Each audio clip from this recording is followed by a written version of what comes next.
السلام علیکم ورحمۃ اللہ وبرکاتہ۔ بسم اللہ الحمدللہ والصلاۃ والسلام علی اشرف الانبیاء والمرسلین نبینا محمد وعلی آلہ وصحبہ اجمعین ومن تبعہم بإحسان الی یوم الدین، اما بعد۔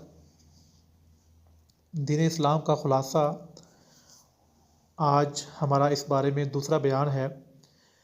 تو آج کے بیان کا موضوع یہ ہے کہ دین اسلام مکمل ہے۔ اللہ تعالیٰ نے حضور صلی اللہ علیہ وسلم پر دین اسلام کو مکمل کر دیا، یعنی کہ دین اور دنیا کے تمام مسائل کا حل پیش کیا۔ اسلام میں کسی بھی انداز سے، کسی بھی طرح سے کمی نہیں ہے۔ اسلام ایک مکمل ضابطۂ حیات ہے۔ اللہ رب العزت نے فرمایا، الیوم اکملت لکم دینکم واتممت علیکم نعمتی ورضیت لکم الاسلام دینا۔ آج کے دن میں نے تمہارے لیے تمہارے دین کو مکمل کر دیا اور اپنی نعمت کو مکمل کر دیا۔ واتممت علیکم، اور میں نے پورا کر دیا، علیکم تم پر، نعمتی اپنی نعمت کو، ورضیت لکم الاسلام دینا، اور میں راضی ہو گیا تمہارے لیے اسلام کو دین ہونے پر۔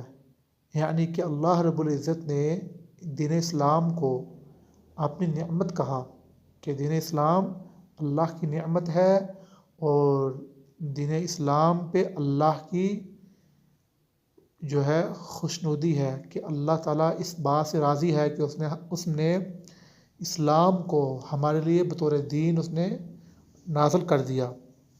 تو ہمیں چاہیے ہم اسلام کا جو مقام ہے، جو مرتبہ، ہم اس کو سمجھیں، اسلام کو صحیح معنوں میں ہم جو ہے تھام لیں۔ اسلام میں کسی بھی طرح کی بدعات، خرافات، نئی نئی جو چیزیں ہیں، ان کا اسلام میں کوئی بھی جو ہے امکان، کوئی گنجائش نہیں ہے۔ اسلام مکمل ہے۔ حضور صلی اللہ علیہ وسلم کی زندگی میں اللہ رب العزت نے مکمل کر دیا تھا۔ تو آج ہمیں قرآن و حدیث کو صحیح معنوں میں سمجھنے اور پھر اس پہ عمل کرنے کی ضرورت ہے۔ وآخر دعوانا ان الحمد للہ رب العالمین۔